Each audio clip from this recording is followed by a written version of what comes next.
Em 2020, Ribeirão Preto passou a configurar como nota A para a questão do turismo na nossa cidade, um reconhecimento por parte do Ministério do Turismo de que a cidade cumpre alguns requisitos. Entre eles, ter uma secretaria ou uma pasta com rubrica orçamentária, recurso do orçamento para a finalidade de investimentos no turismo do município. Foi feito um minucioso, detalhado Plano Municipal de Turismo, com mais de 400 páginas, com um acervo de informações, levantamento de locais, atividades do calendário turístico da cidade, locais com potencialidade para serem explorados de maneira mais virtuosa na questão do turismo, e uma série de detalhes que nos permitiu ter um mapa, e um roteiro para que a gente pudesse incrementar ainda mais a atividade turística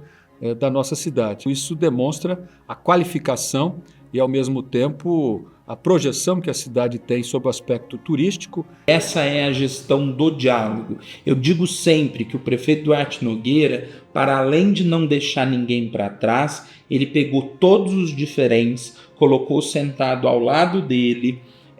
para gerir a cidade e o orçamento público. Por isso,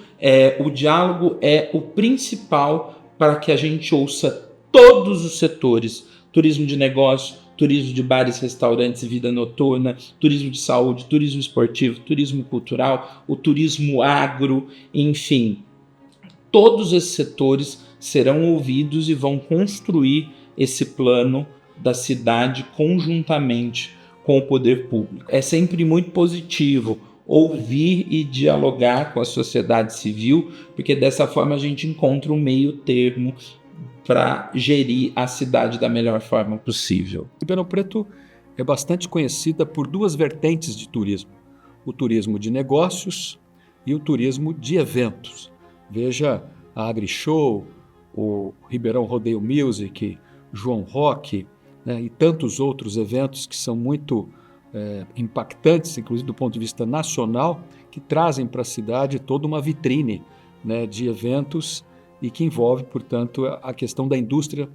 do turismo. Então, isso traz emprego, traz renda, traz investimentos, projeta a cidade como uma cidade que realiza boas práticas para as atividades comerciais voltadas à indústria do turismo, e claro que isso traz, portanto, um desenvolvimento socioeconômico mais vultoso para a nossa cidade. A AgriShow é um evento privado, mas que tem uma importante relação com o poder público, porque é um evento que movimenta a nossa cidade, a maior feira do agronegócio do mundo. A cidade fica durante 5 dias uma loucura e que traz muitos benefícios para a cidade. A gente tem os mais nossos 17 mil leitos de hotéis que ficam ocupados, restaurantes, e isso vale para os outros eventos também. A AgriShow é o ápice disso, mas a gente tem diversos outros eventos que movimentam a cidade, como a gente tem visto nos últimos anos. O ano passado, mais especificamente, a gente teve o Congresso Estadual dos Municípios, o 65º Congresso Estadual dos Municípios, em que a gente recebeu a Associação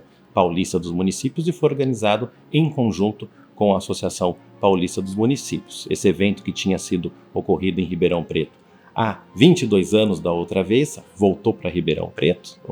e recebeu mais de 350 prefeitos do estado de São Paulo. Teve a presença do vice-presidente da República, do governador do estado, e movimentou a cidade durante os dias do evento.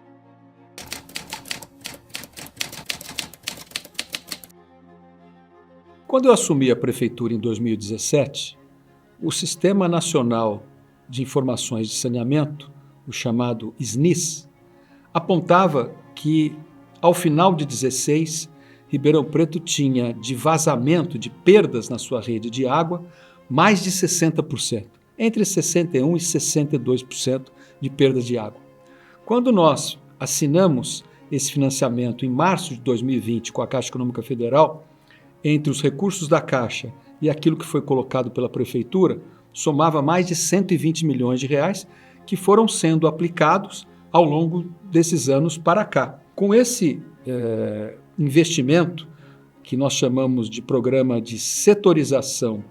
e de redução de perdas, à medida com que os novos reservatórios ficarem prontos, as estruturas de ligação entre setores de abastecimento de água da cidade ficarem completas. Em 2017, 70% do abastecimento de água era feito em marcha. O que quer dizer isso? 70% do abastecimento da água da cidade é feito da bomba direto para a torneira, sem passar por um sistema de reservação para que ele possa ser distribuído por gravidade. Quando nós terminarmos esses investimentos, quase 100% de todo o abastecimento de água da cidade vai ser por gravidade e, portanto, com menos pressão no nosso sistema e, portanto, menos imposição de perdas e vazamentos à medida com que a gente está trocando quilômetros e quilômetros, tanto de rede de água, como também novos investimentos em substituição e ampliação para a universalização também da nossa rede de coleta de esgoto. A preocupação do prefeito Duarte Nogueira era de garantir o abastecimento de água, a universalização do saneamento básico, que é o abastecimento de água, coleta, afastamento e tratamento de esgoto para Ribeirão Preto para os próximos 20 anos. Nós iniciamos esse processo, nós conseguimos recursos para fazer redes de água e esgoto, substituímos uma grande quantidade de redes de água e de esgoto em Ribeirão Preto, tornando o município preparado para os novos loteamentos, para os novos investimentos, atração de novas empresas, de maneira tal que a água não faltasse em Ribeirão Preto. Se nós não tivéssemos tomado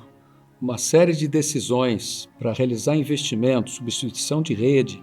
o programa de setorização e redução de perdas, a renovação da frota do então DAERP, hoje SAERP, depois da reforma administrativa de 2021, nós não teríamos reorganizado de uma maneira eficiente o saneamento básico da nossa cidade. Hoje, Ribeirão Preto já pode ostentar uma redução de perda de 61%, 62% quando a gente entrou. Durante o nosso primeiro governo, entre 2017 e 2020,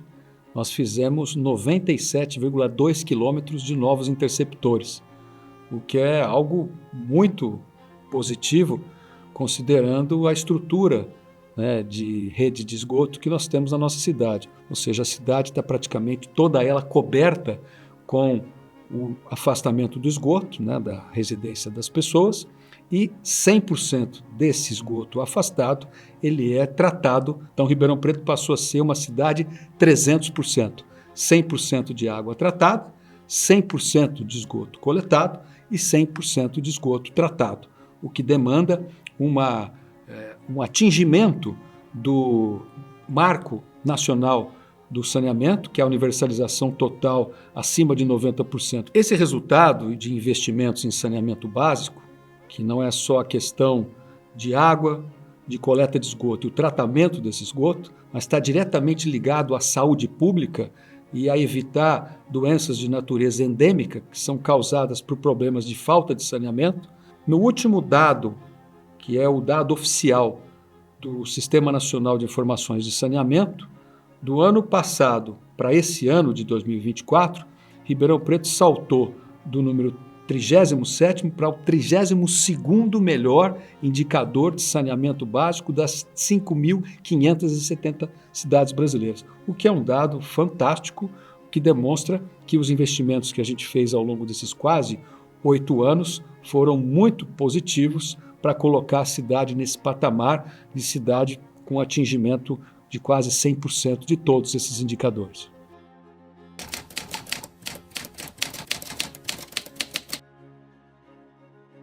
Em junho de 2020, nós inauguramos uma nova etapa no recebimento de produtos recicláveis que até então eram entregues em várias regiões da nossa cidade, chamadas caçambas sociais, que na verdade se transformaram em depósitos de lixo. Com a inauguração do primeiro ecoponto lá no Alexandre Balbo, de outros que foram inaugurados em seguida, nós passamos a receber produtos de resíduos da construção, material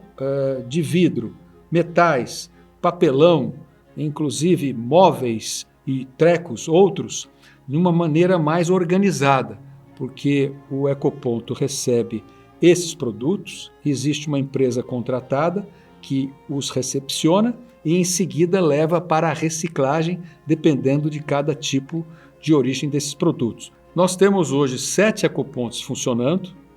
e o planejamento pressupõe que cada ecoponto atende uma região de até 1 quilômetro de raio.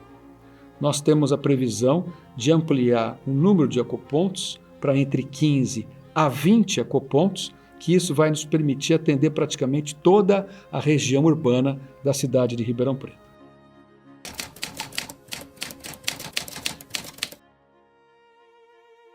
O programa Recicla Ribeirão é uma consequência do planejamento da cidade ter uma consciência maior no tocante à sustentabilidade, ou seja, ter uma relação entre as questões sociais, econômicas e ambientais. À medida com que você implanta mais ecopontos e eles são utilizados para dar a destinação final correta, para reciclar os produtos que são recicláveis, você tem uma cidade ambientalmente mais cuidadosa e, do ponto de vista da conscientização da importância disso, uma população mais participativa. Um dos grandes desafios de qualquer metrópole do planeta, entre várias, é a destinação final dos seus resíduos urbanos. Quanto maior for a nossa capacidade de selecionar o lixo molhado, que é o lixo principalmente de produtos orgânicos, para a sua destinação final, e separar esse lixo do lixo reciclável, maior vai ser a sustentabilidade do uso racional desses resíduos urbanos, menor poluição,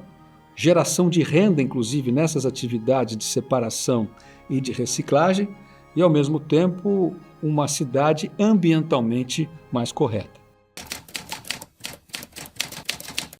Eu me lembro que o primeiro paciente contaminado com Covid-19 que veio a óbito em Ribeirão Preto foi no final do mês de março. Olha, como a doença era um fato novo, né, um novo tipo de vírus, uma nova forma de enfrentamento, não havia a vacina disponível e havia um desconhecimento gigantesco de qual seria o tamanho do problema. Tínhamos informações de que a curva de óbitos, a morte de pessoas, seria gigantesca. Durante toda a minha vida, esses quase 30 anos de vida pública, certamente foram os momentos mais difíceis que eu tive que enfrentar.